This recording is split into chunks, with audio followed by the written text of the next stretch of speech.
My grandma died. But she's still in her room. The room that never sleeps. You should not be here. You never should have clicked on this video. But now that you're here, there's no turning back.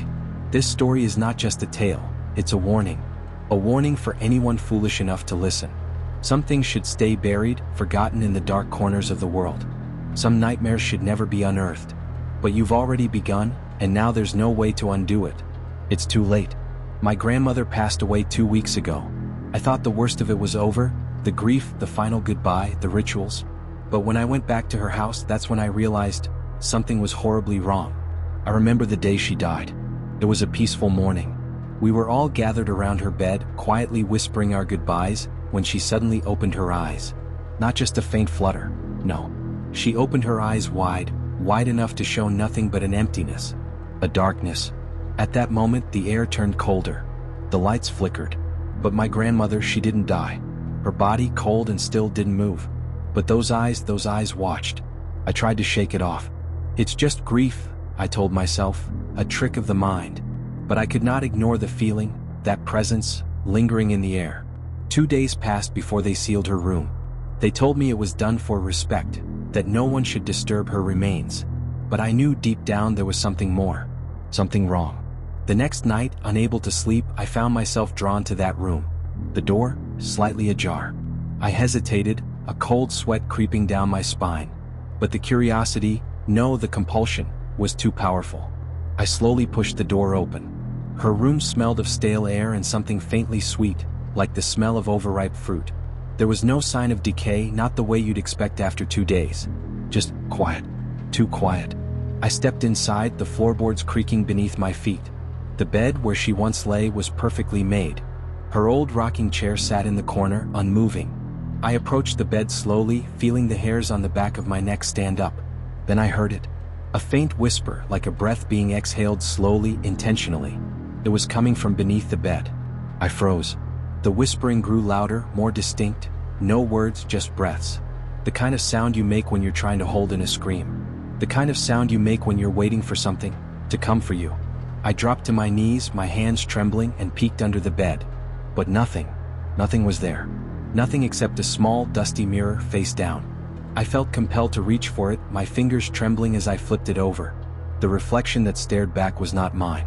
The woman in the mirror was older, pale, with empty eyes just like my grandmother's. Her lips were moving, but the sound that came from her mouth was not a whisper. It was a loud, guttural screech.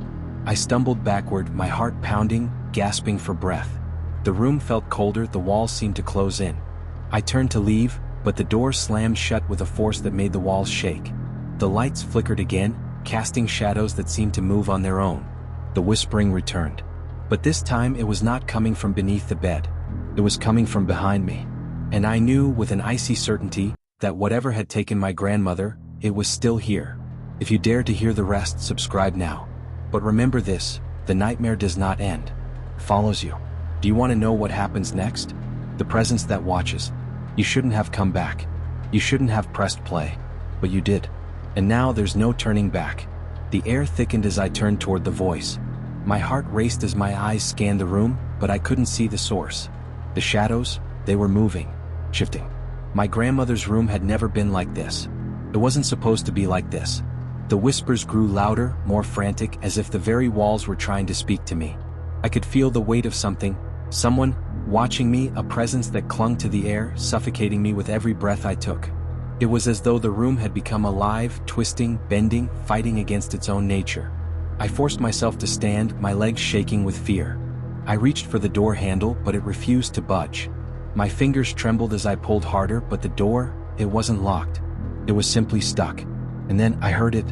A voice. It was faint, like a breath being held. You shouldn't have come. The voice was familiar. It was my grandmother's. But it was wrong. It was distorted, guttural, as if coming from deep within the earth. I spun around, my eyes wide with terror. The rocking chair in the corner creaked, slowly as if something heavy was settling into it. And then the smell. It was the sweet, rotting stench of decay, sour and heavy, like something left to fester in the dark for far too long. My stomach churned. I wanted to scream, but the sound lodged in my throat, trapped by the terror that gripped me. I turned my head toward the bed, and that's when I saw her. Not my grandmother, Not the woman I had kissed goodbye. This was something else.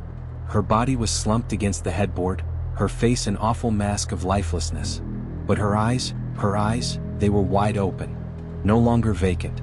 No longer empty. They were fixed on me. And they were smiling. A slow, grotesque grin stretched across her face. It was wrong.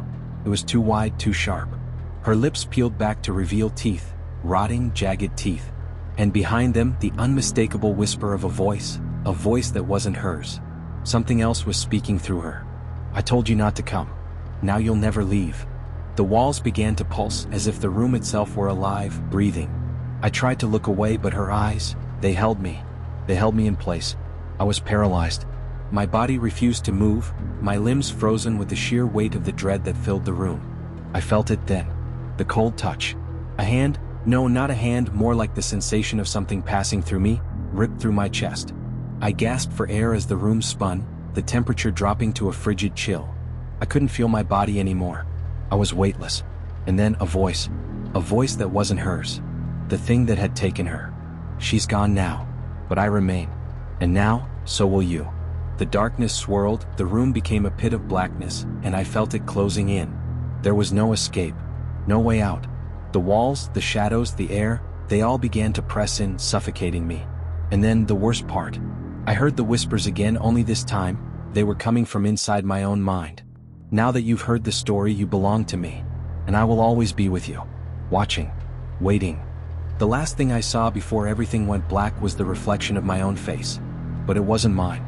The thing staring back at me smiled just like my grandmother did. And in its eyes I saw the truth. It wasn't over. You should have never listened. Now it's your turn to share the story.